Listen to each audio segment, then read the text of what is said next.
I've always been fascinated by invertebrates. Each individual species is so different. My real passion, though, are for the moths in particular. Even though they're stereotypically considered dull and bland, they're actually not. They're fluffy, they're cute, and every species has its own ecological importance, even if we don't realize it. So I'm on a mission to change people's opinions of moths. I think they're wholly underrated and given a bad rep. Winter may not seem like the season to search for moths, but they have many strategies to survive the harsher conditions and can be found throughout the year in various forms. Most moths spend their winter in their larval state, but some species will take that extra protective step of cocooning. So elephant hawk moth caterpillars, for example, transform into pupa in this delicate cocoon such as this one. One of the really amazing things is it perfectly camouflages amongst leaf litter or just under the soil. And that's one of the reasons why it's so important to leave your garden unattended in the colder months.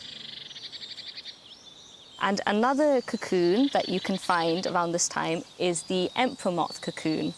And what they do is they'll build a silk-like substance and round their pupa in this cocoon pear-shaped formation. And you'll find it on their favourite food plants like heather.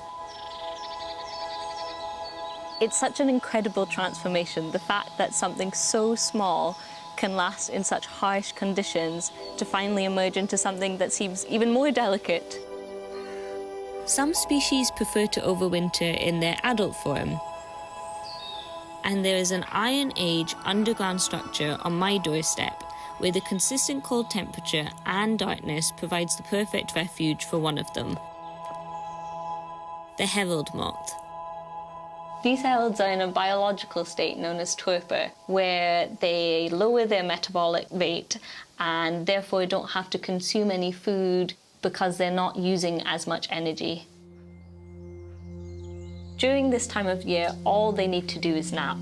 It's not until spring that they eat, so they're just going to stay in here and sleep over the winter. I just think these are such beautiful species. Their coloration is amazing. It's that burnt kind of sunset orange.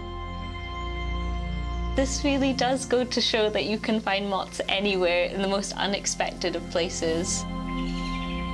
Some species go even further, being on the wing throughout winter. And this moth trap in my garden is the perfect way to attract some of my own favourite winter specialists.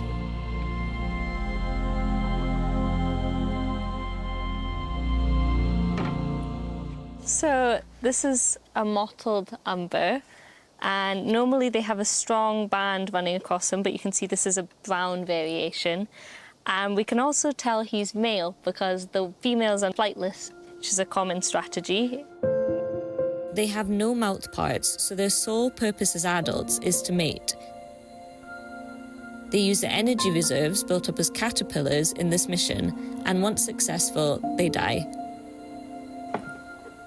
Much like the next moth in the trap. This is one of the hardiest moth species in the UK. This is the winter moth, and it absolutely lives up to its name. And again, we know this is a male because it's got wings and the females are flightless. What is amazing is that this moth is able to both fly and function even in close to freezing temperatures, helped by the adaptation of their unusually low body weight in comparison to the size of their wings. It kind of blows my mind how clever these little creatures are. Like, how does something so small manage to withstand the cold? I'm literally in my fluffy jumper and I'm freezing. I never tire of searching for moths. I think there's always this thing of what you're going to find, what's there, and because there's so many, you never really know. I think people should take time to appreciate moths because it's the perfect example of what happens when we slow down and see what you can find in nature.